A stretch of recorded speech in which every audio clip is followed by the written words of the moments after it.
Foxborough, Massachusetts, Atlanta Falcons coach Dan Quinn said the mood of his team was edgy in a good way heading into Sunday night's Super Bowl rematch with the New England Patriots.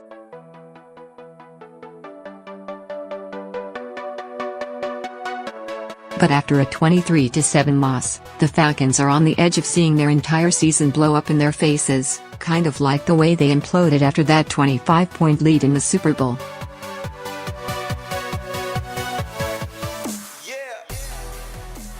The Falcons, who started the season 3-0, seemed intent on regaining their swagger this week, especially after losing a 17-point lead in a loss to the Dolphins the week before.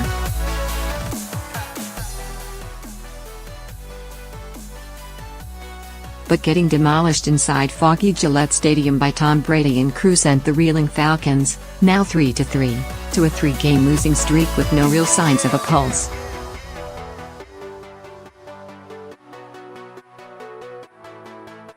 Their record would indicate the Falcons are average, but in reality they've earned failing grades across the board.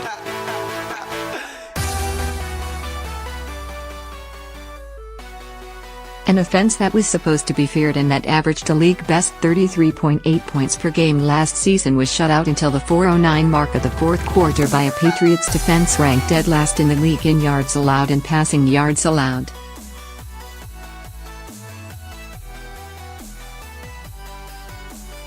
Offensive coordinator Steve Sarkisian, in his first year calling plays in the NFL, continued to be the object of criticism with questionable play calls, including a jet sweep to Taylor Gabriel on a 4th-and-1 play that resulted in a 5-yard loss.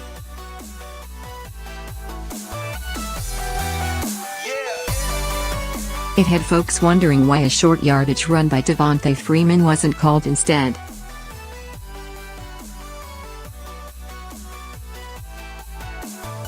The Falcons finished 2 for 9 on 3rd down, including 0 for 5 in the first half, and were 1 for 4 in the red zone.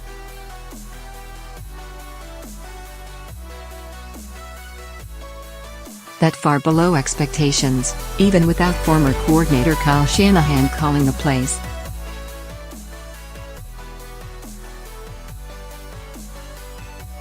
"We're just not on the same page yet," wide receiver Julio Jones said of the offense.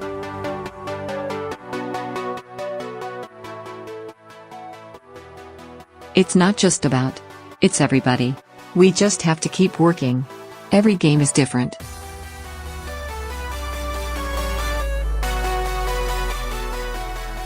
Last week, probably we could have took shots down the field. And this week, it was 3rd down in the red zone.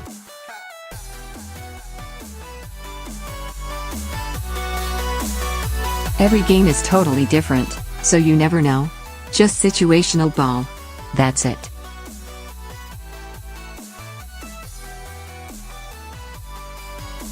We've just got to do better. While Sarkisian will take the brunt of the blame, quarterback Matt Ryan knows he has to shoulder some of it, too.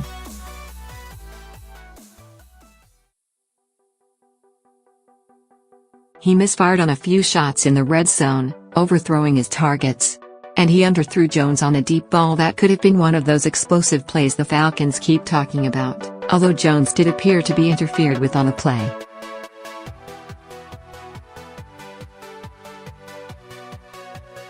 Ryan's best plays against the Pats came on runs, and that's never a good sign.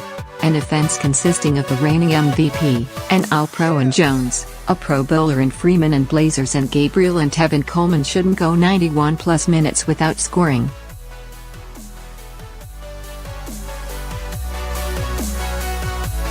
But that's exactly what the Falcons did between their second quarter score against the Dolphins in Week 6 and Ryan's 1-yard touchdown pass to Jones in the fourth quarter on Sunday.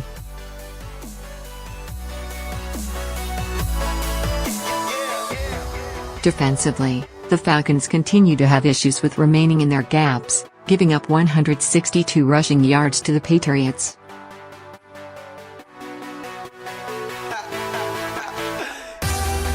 They got picked apart by Brady, as expected, but didn't seem to make the adjustments needed to contain the underneath stuff.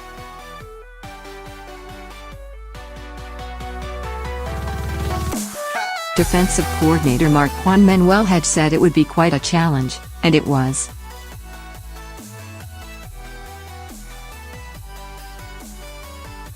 The Falcons allowed the Patriots to convert 7 of 13 on third down and rack up 403 total yards.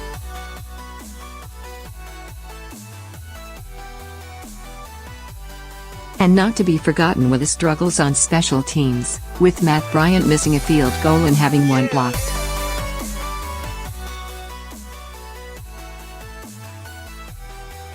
Quinn will talk about resetting and getting right back to work, but that's what the past 2 weeks, including the bye, were supposed to be about.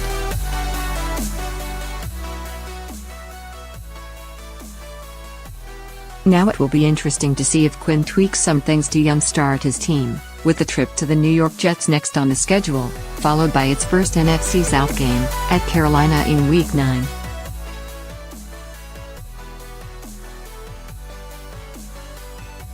It didn't sound like Quinn has any major changes in the works.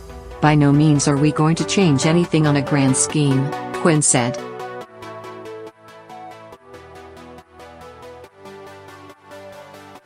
"What we do, we are going to do better."